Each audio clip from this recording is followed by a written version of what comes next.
আসসালামু আলাইকুম প্রিয় বন্ধুগণ, আশা করি সবাই ভালো আছেন, ভালো থাকেন এই শুভকামনাই করি। সকলের জন্য দোয়া ও ভালোবাসা রইল।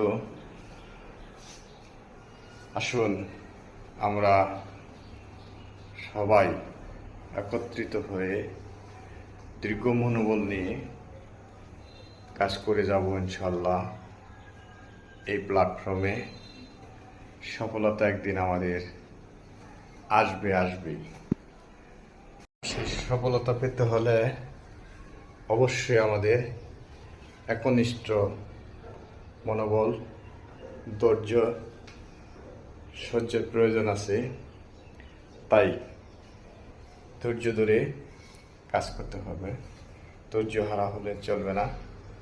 তাই আসুন আমরা ধৈর্যের সহিত কাজ করব, হাতে হাত রেখে সকলের ভিডিও সামনে আসলে দেখে সুন্দরভাবে একটি গঠনমূলক কমেন্ট করে এবং ফুল ভিডিও দেখব, একটি শেয়ারের মাধ্যমে সাপোর্ট করে দেব। ইনশাল্লাহ আমাদের সফলতা আসবেই। সবাইকে ধন্যবাদ, আবারও সালাম জানাচ্ছি। আসসালামু আলাইকুম, খুদা হাফেজ।